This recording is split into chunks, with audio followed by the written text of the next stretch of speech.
Bonjour à tous, bienvenue sur la chaîne de l'église Parole de Vie. J'espère que vous allez bien et que vous avez passé une belle semaine.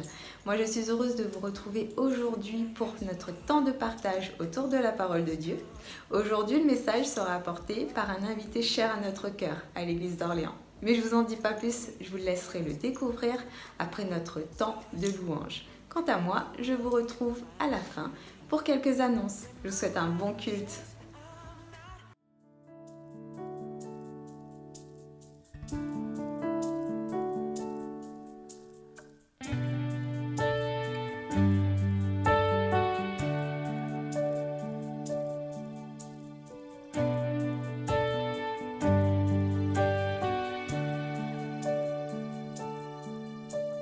Qui sur terre est comme toi, Seigneur? Amour, beauté, infinie valeur. Et si rien ne peut me satisfaire, Jésus, ton amour me désaltère. Ta présence, c'est le ciel pour moi.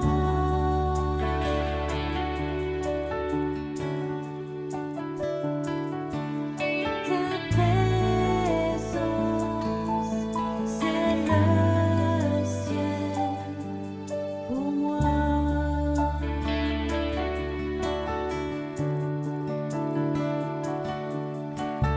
Trésor de mon âme et de mon cœur, dans ma faiblesse, tu es ma vigueur. Libre de mon passé, de tout lien, tu tiens ma vie aujourd'hui et demain. Ta présence, c'est le ciel pour moi.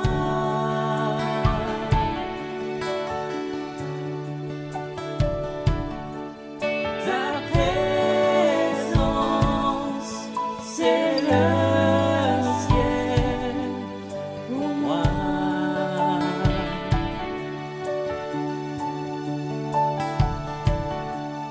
Ta présence, c'est le ciel pour moi.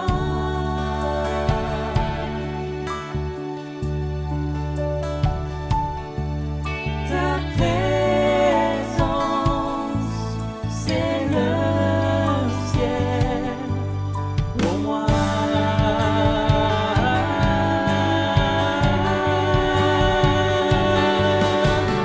Oh Jésus, oh Jésus,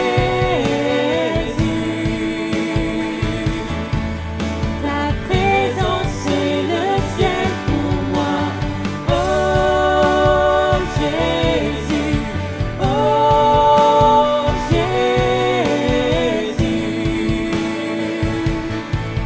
ta présence c'est le ciel pour moi.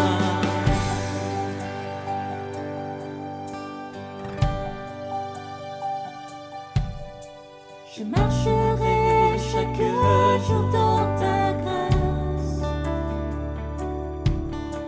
car un jour je te verrai face à face. Et si rien ne peut me satisfaire, Jésus, ton amour me désaltère. Et si rien ne peut me satisfaire, Jésus, ton amour me désaltère. Et si rien ne peut me satisfaire, Jésus, ton amour me désaltère. Jésus, Jésus, ton amour me désaltère. Oh, oh, yeah. Ta présence, c'est le ciel pour moi.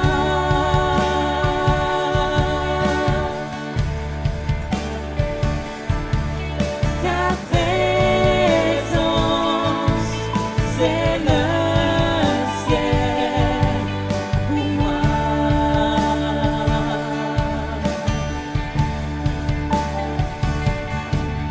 Ta présence, c'est le ciel pour moi.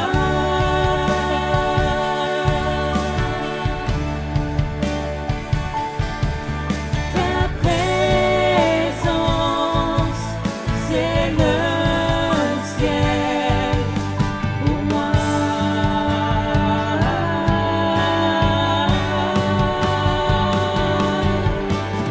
Oh Jésus, oh Jésus, ta présence c'est le ciel pour moi. Oh Jésus, oh Jésus, ta présence c'est le ciel pour moi. Merci pour ta présence ce matin, Seigneur. Oui, nous voulons t'adorer ensemble. Toute ton Église veut te célébrer. Là où nous sommes dans nos maisons, nous voulons élever nos voix, Seigneur. T'adorer pour qui tu es. Oui, ta présence, c'est le bien le plus précieux que nous avons, Seigneur. Tu es merveilleux. Ta parole. Oh, merci d'avoir donné ta vie, Seigneur. Merci pour ton sang versé. Merci, Seigneur, parce qu'en toi, nous sommes enfants de Dieu. Alléluia. Oh, nous voulons te célébrer ensemble. Alléluia. Oui, ta présence, Seigneur. Alléluia. Chantons. Oh. Oh Jésus, oh Jésus, ta présence c'est le ciel pour moi. Oh Jésus, oh Jésus, ta présence c'est le ciel pour moi. Oh Jésus, oh Jésus, ta présence c'est le ciel pour moi. Oh Jésus, oh Jésus, ta présence c'est le ciel pour moi.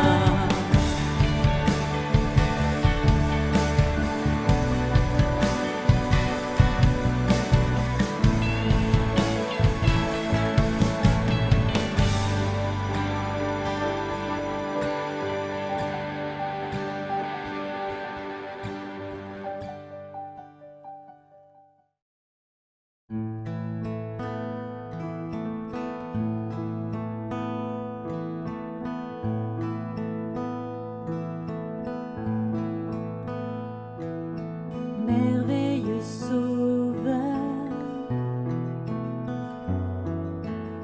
mon cœur est tout à toi.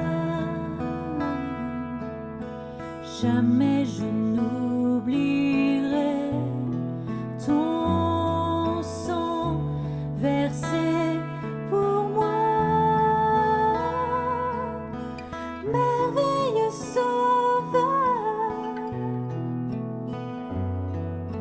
je connaîtrai ta gloire si je te garde près de moi.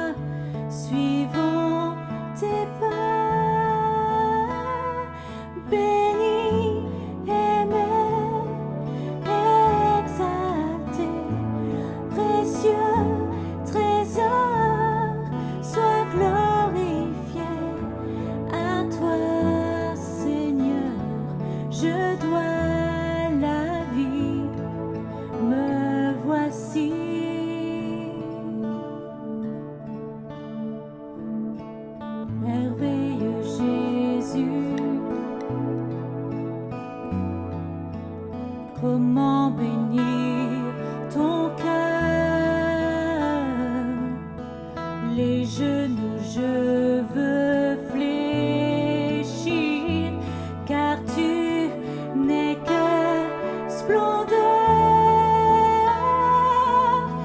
Merveilleux Jésus, tu es ma seule gloire, et je te garde près de moi, suivant tes pas. Béni, aimé, exalté, précieux trésor, sois glorifié. À toi, Seigneur, je dois la vie. Me voici. Béni, aimé, exalté, précieux trésor, sois glorifié. À toi, Seigneur, je dois la vie. Me voici. Me voici.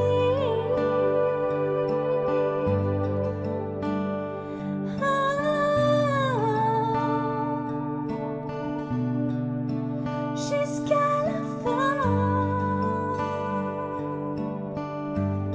je suis à toi. Me voici.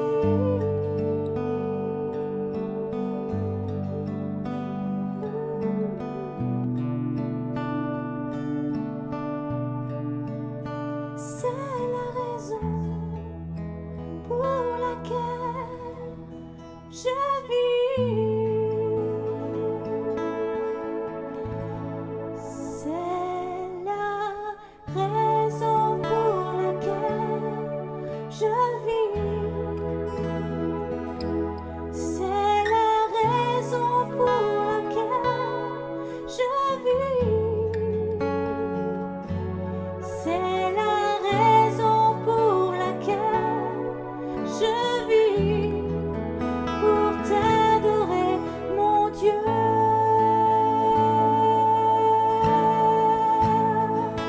C'est la raison pour laquelle je vis.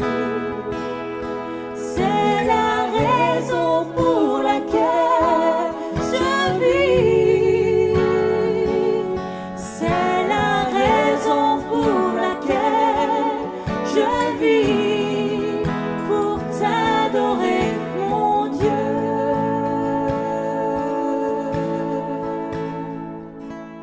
Pour t'adorer, mon Dieu.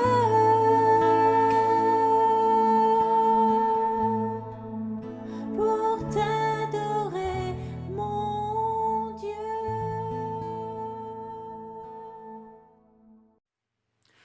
Bonjour, je suis particulièrement heureux de ce matin de partager la parole du Seigneur avec vous. Bien sûr que on aurait aimé être, et j'aurais aimé d'être avec vous dans une grande salle pour pouvoir se voir et communier, communiquer ensemble. Mais c'est ainsi, il nous faut patienter encore un peu pour que nous puissions à nouveau nous réunir ensemble dans notre Église. Je voudrais vous parler ce matin d'un naufrage en Méditerranée. C'est un temps vraiment particulier et je crois que cette histoire, c'est pas seulement pour nous raconter une histoire, mais comme un fait divers, mais de vraiment, c'est comme une parabole que le Seigneur nous donne et je pense que ça peut nous aider dans notre vie de tous les jours. Alors nous n'irons peut-être pas jusqu'à un naufrage, mais il arrive qu'on connaisse des moments difficiles dans l'existence. Paul a fait de nombreux voyages missionnaires dans la Méditerranée et il est allé même jusqu'à Athènes, donc en Grèce, et ça représente quand même pas mal de kilomètres, notamment en bateau, mais aussi parce qu'il a marché beaucoup à pied. Mais là, maintenant, il a été arrêté il y a 2 ans, et dans ces 2 années, on a cherché à plusieurs reprises à le tuer. Il y a eu des complots terribles, et Paul a fini par se sentir obligé de faire appel au tribunal de César. Faire appel au tribunal de César arrêtait immédiatement le procès, et la cour de l'empereur devait juger le cas qui lui était présenté, très souvent avec l'empereur lui-même. C'est donc en tant que prisonnier qu'un centurion de la Légion romaine va le conduire à Rome. Dieu ne décide pas toujours ce qui est le plus facile pour nous. 2 ans prisonnier, un voyage catastrophique que nous allons voir dans quelques instants. C'est pas toujours l'idéal, bien sûr, mais nous connaissons cette prière que le Seigneur nous a enseignée avec cette parole, cette prière, que ta volonté soit faite sur la terre comme au ciel. Alors, le début du voyage en tant que prisonnier ne va pas se passer trop mal. Ils ont embarqué sur un bateau, et c'est donc la Légion romaine qui va conduire Paul et d'autres prisonniers d'ailleurs à Rome. Vous savez, c'est pas facile, vous le comprenez très bien, de perdre sa liberté, de subir, de dépendre des autres. Un temps où sa vie ne vous appartient pas. Il est prisonnier, obligé, contraint. C'est difficile. Pour cela que la parole de Dieu aussi nous incite à faire attention de ne pas nous lier par des choses qui vont nous faire du mal au futur, parce que sur le moment, c'est toujours bien. Et bien des gens, malheureusement, ont pris des mauvais chemins et ont connu des détresses et des souffrances parce qu'ils se sont retrouvés dans des situations où eux-mêmes, quelque part, se sont liés, ou d'autres les ont obligés ou les ont contraints dans certaines situations.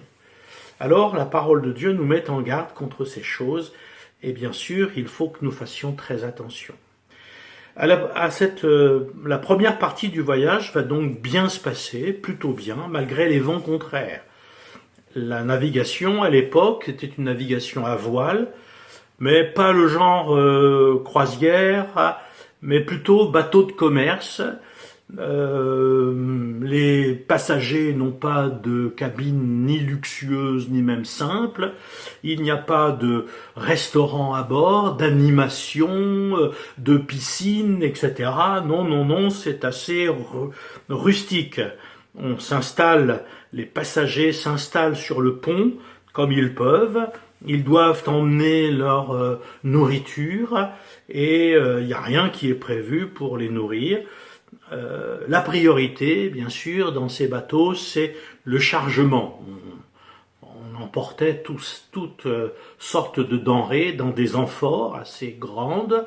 On en a retrouvé beaucoup dans les plongées en Méditerranée, et on savait que c'était comme cela. Donc, ce bateau, puisqu'il y a à un moment donné un changement, ils sont allés jusqu'à Myra. Le changement de bateau est apparemment beaucoup plus gros, il vient d'Alexandrie, il va directement en Italie avec 276 passagers en tout, plus la cargaison bien entendu.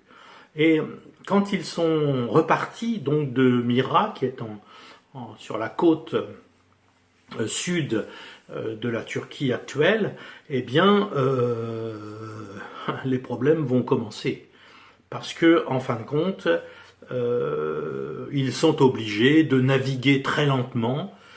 Le vent n'est pas favorable et pas dans le bon sens, bien sûr, pour eux. Donc ils naviguent lentement et ils ont du mal à arriver, en fin de compte, au port de Cnide. Cnide se trouve sur la pointe ouest de la Turquie. et la force du vent les empêche d'aborder. Si bien que, en définitive, ils sont obligés de changer de route. En passant sous l'île de Crète, ils vont arriver à un port qui s'appelle un joli nom, un beau port ou bon port, et ils y arrivent avec beaucoup de peine, beaucoup de difficultés. Et finalement, un temps long s'est écoulé. Et ils sont bien sûr dans l'expectative. La navigation, dit le texte, devient dangereuse.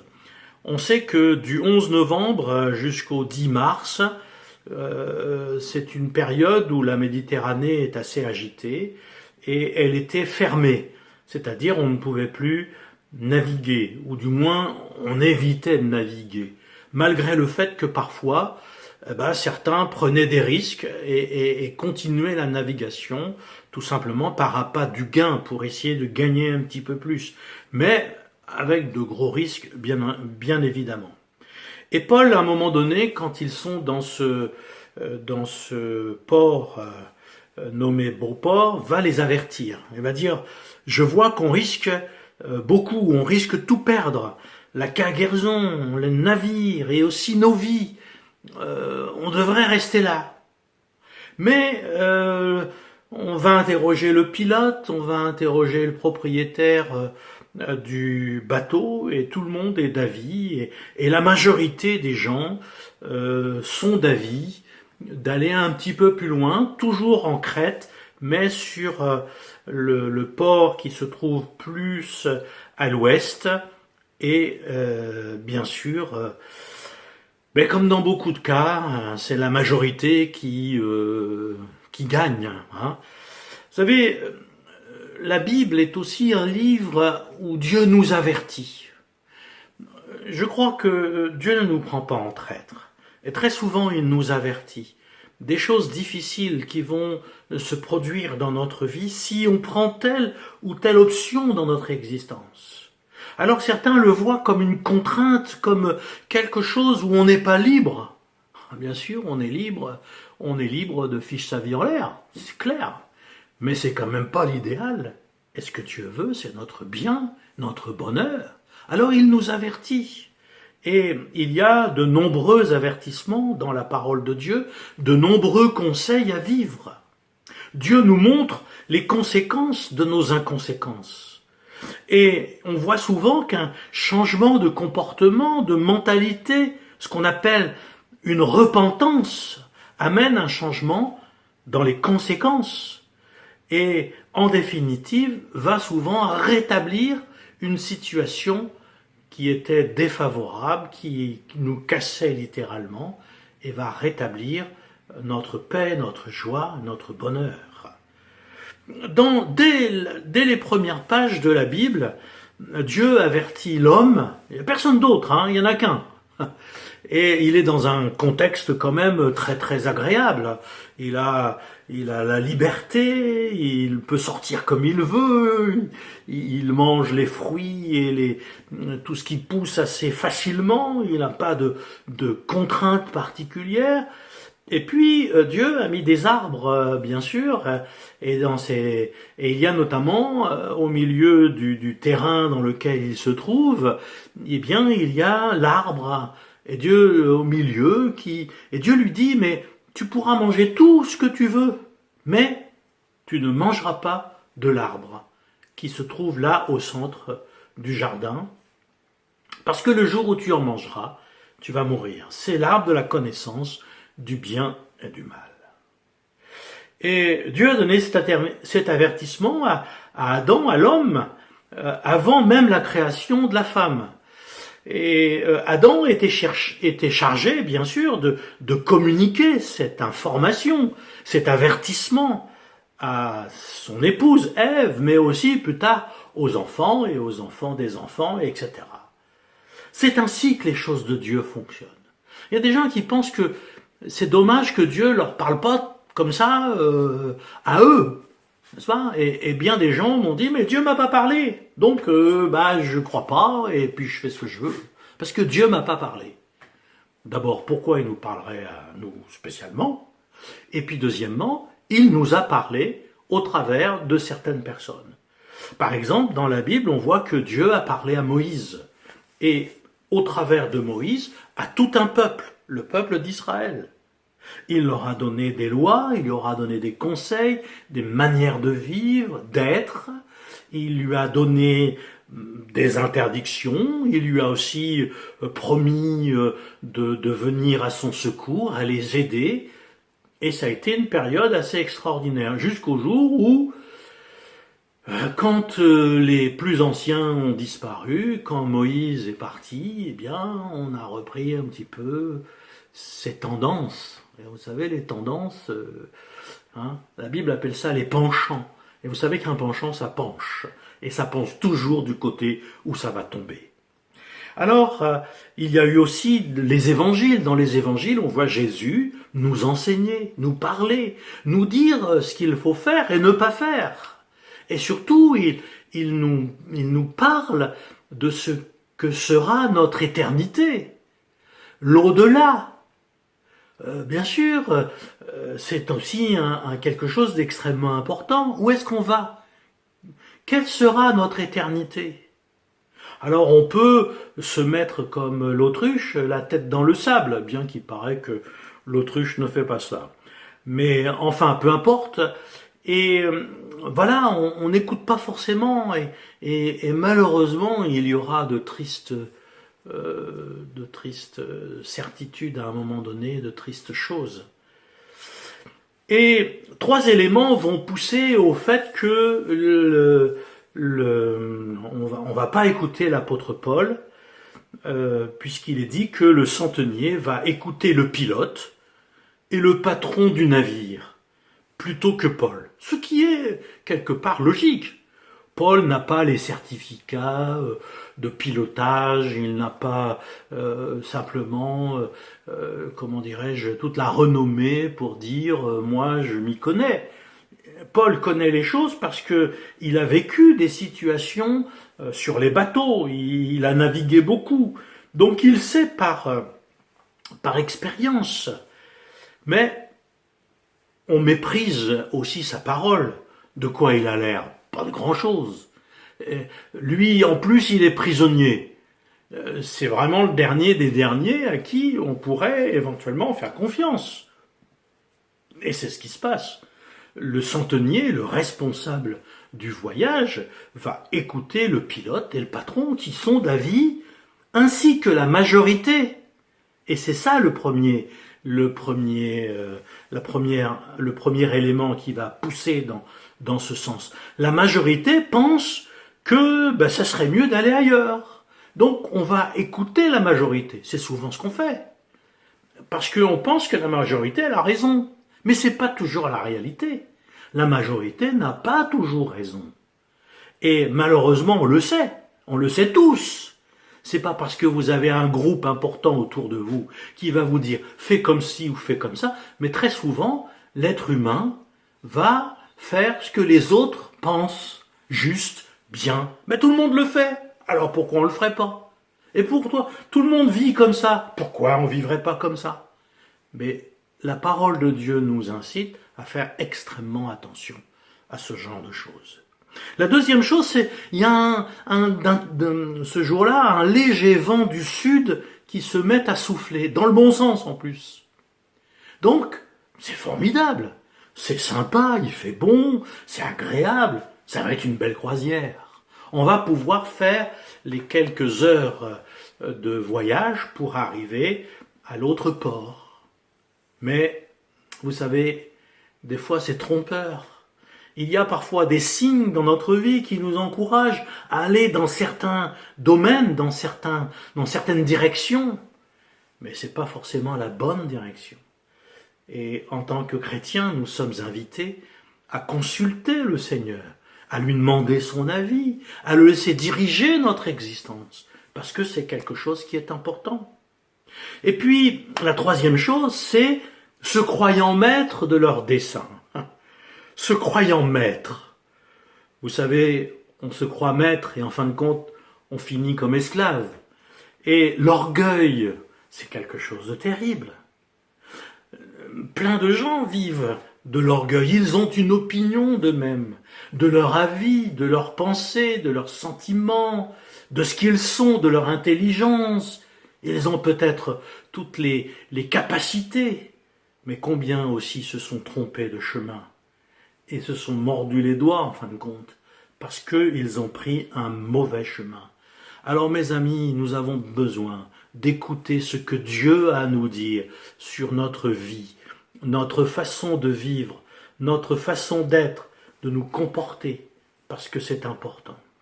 Parce que, à peine était-il parti, qu'un vent furieux, impétueux, qu'on appelle le Raquilon, s'est déchaîné sur l'île.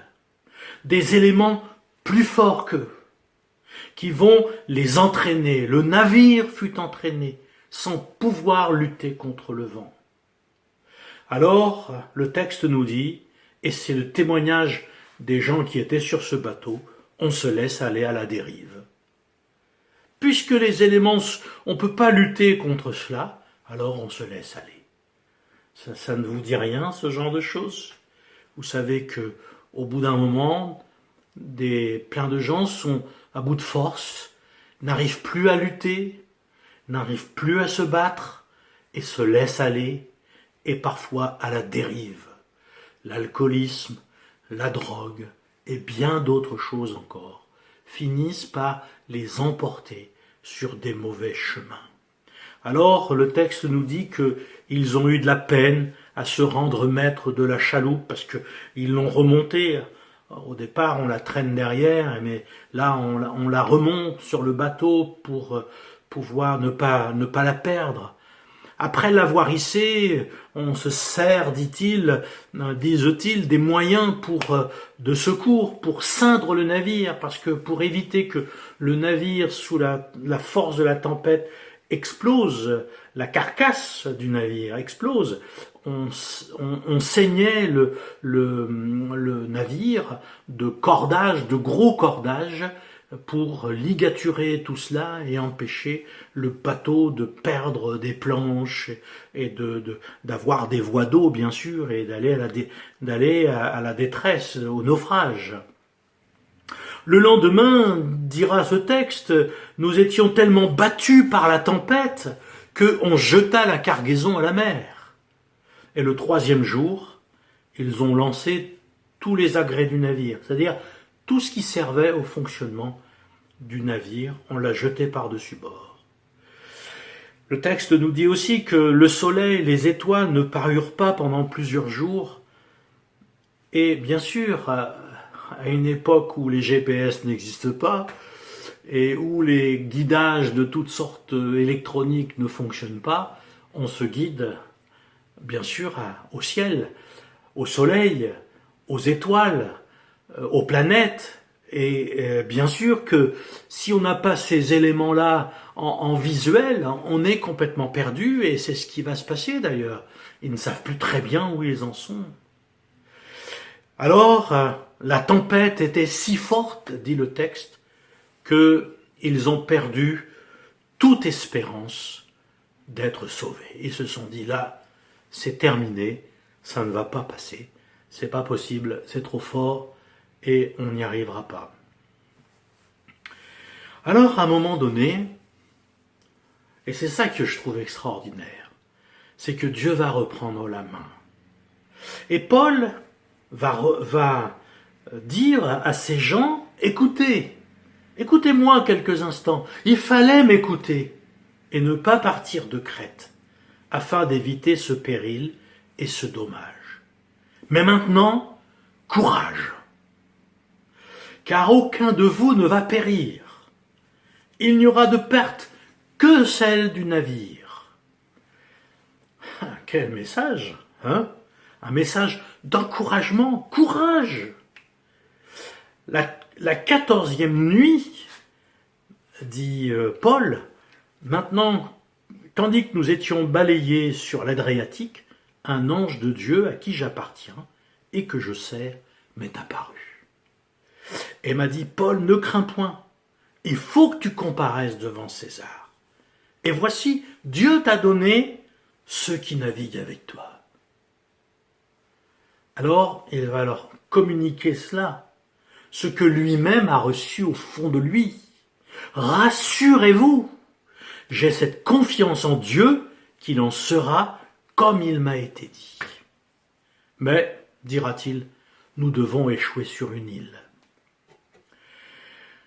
Il y a un message là d'espérance, c'est quelque chose d'extraordinaire. Alors les matelots, au milieu de la nuit, soupçonnent qu'on approche d'une terre, ils sentent ces choses. Et ils vont commencer à rôder du côté de la chaloupe. Parce qu'ils font un plan ensemble, c'est de s'échapper ensemble, tous ces matelots, et puis de laisser les autres en plan. S'ils sont dans le naufrage, eh ben tant pis pour eux. Nous, on se tire de là. C'est une mentalité que malheureusement on retrouve trop facilement dans le monde, même le monde dans lequel nous vivons aujourd'hui. Vous savez, vous connaissez l'expression « chacun pour soi » et Dieu pour tous, mais je suis même pas sûr qu'aujourd'hui on dise Dieu pour tous. Mais ça, chacun pour soi, oui. Alors, Paul va reprendre la parole et va dire, écoutez, si ces hommes s'en vont, on ne peut pas être sauvé. Et alors là, il se passe quelque chose d'extraordinaire. Vous vous souvenez que les soldats, le centenier, a plutôt écouté le pilote et écouté le patron. Mais là, ils vont écouter Paul. Et les hommes, les soldats, vont couper les cordes de la chaloupe et la laisser partir. C'est-à-dire que là, il n'y a plus que la parole de Paul. Alors c'est vrai ou c'est pas vrai, mais il n'y a que cette parole-là. Parce que tout autre moyen, bien sûr, de toute façon, ils ne pouvaient pas mettre 276 personnes dans la chaloupe, mais tout autre moyen pour quiconque d'être sauvé est en train de partir à la dérive. Et il fallait avoir une conviction forte pour faire ça. Mes amis, si nous voulons être sauvés dans les difficultés, il faut couper aussi les moyens qu'on a pensé pouvoir mettre en place pour être sauvés, ou pour pouvoir se divertir, ou pour pouvoir être tranquille. Il faut que ces choses-là, on les coupe de notre vie et qu'on fasse confiance à notre Dieu. Parce que c'est de cela dont il s'agit ici, maintenant. Paul, dans cette nuit, dans cette même nuit, va dire aux gens, écoutez, il faut prendre courage, mais il va falloir aussi manger. Parce que ça fait longtemps qu'on ne mange pas, et si vous persistez à vous abstenir de manger, alors vous ne pourrez pas être sauvé. Vous avez besoin de force.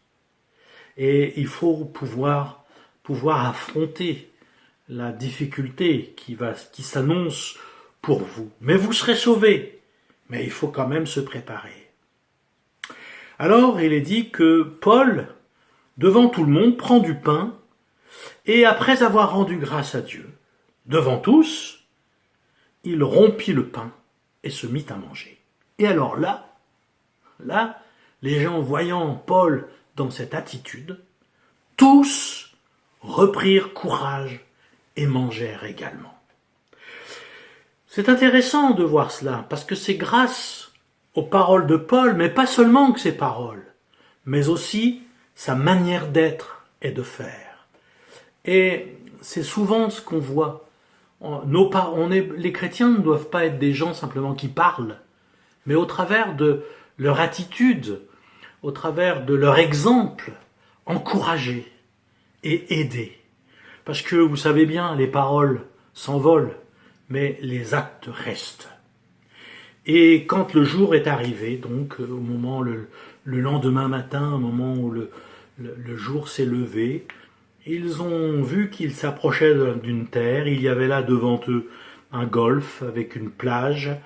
Et bien sûr, on a Ils ont pensé que c'était une bonne chose de pousser le navire vers cette plage, mais bien sûr ils ont rencontré une langue de terre, la profondeur n'était pas assez importante et ils firent échouer le navire.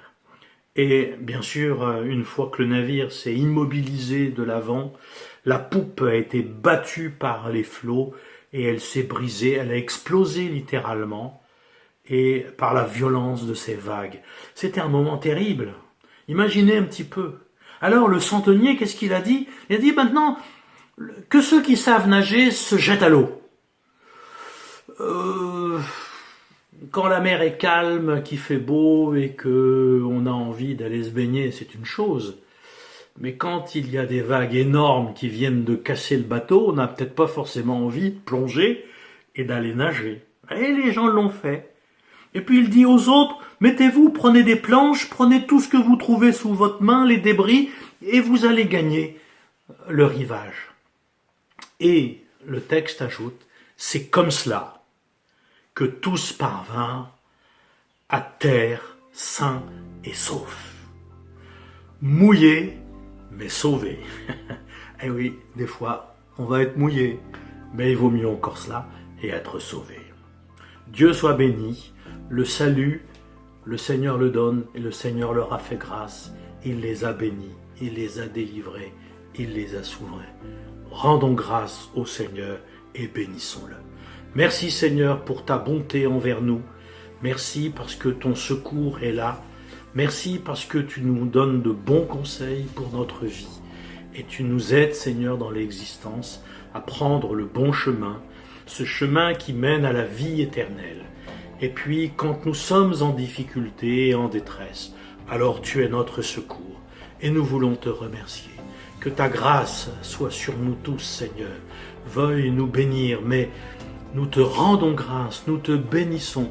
Nous voulons te dire, Seigneur, que nous apprécions ta parole, nous apprécions tes conseils et nous apprécions ta présence avec nous dans la difficulté et dans l'épreuve. Amen. Que le Seigneur vous bénisse tous. Allons dans la paix du Seigneur, que Dieu nous conduise et nous dirige. Amen.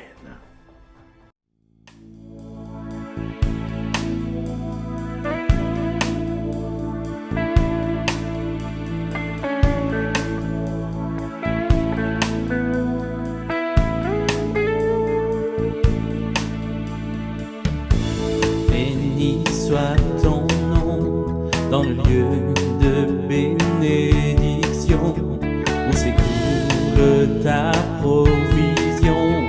Béni soit ton nom, béni soit ton nom, quand je suis dans le lieu désert et que je marche solitaire. Béni soit ton nom.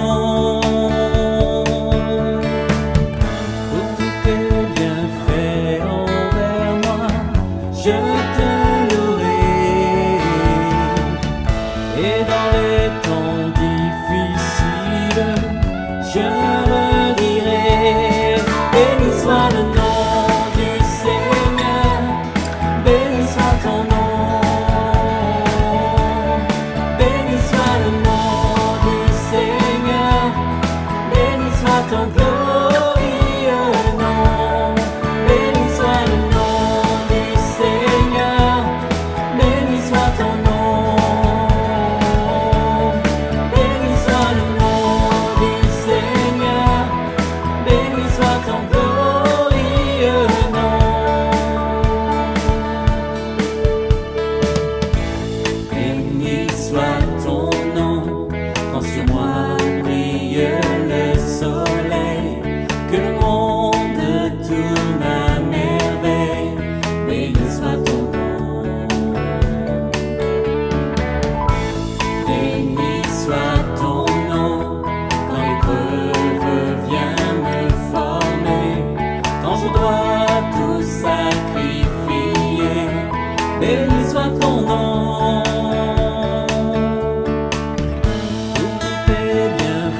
soit ton glorieux nom. Béni soit le nom du Seigneur. Béni soit ton nom. Béni soit le nom du Seigneur. Béni soit ton glorieux nom. Seigneur, tu as donné. Seigneur, tu as repris. Malgré tout, je dirai que ton nom soit béni. Seigneur, tu as donné. Seigneur, tu as repris. Malgré tout, je dirai que ton nom soit béni.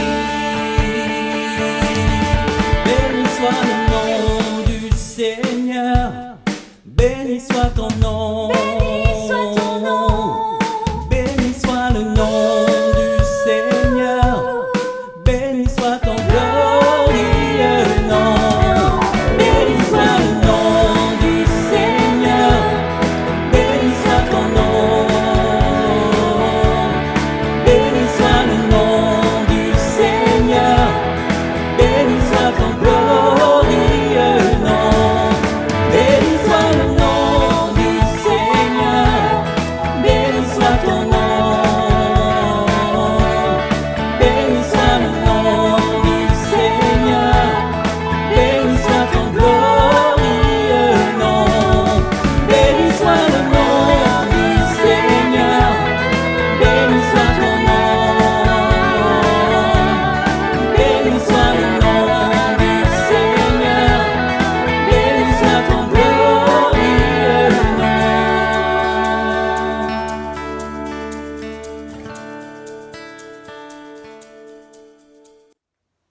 J'espère que vous avez passé un bon moment. Comme prévu, je vous retrouve pour quelques annonces. Les enfants, on vous attend cet après-midi à 16h pour le club du dimanche. Les monos vous ont préparé de belles surprises.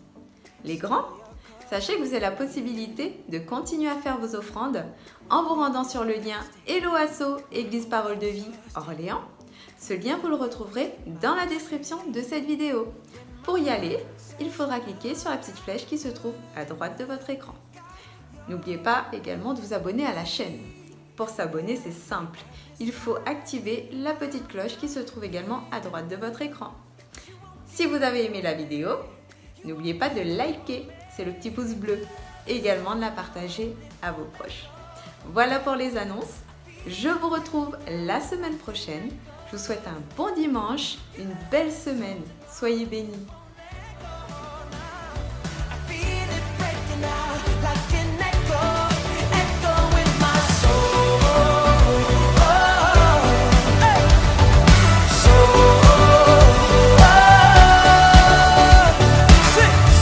In every season, you keep repeating promises to me.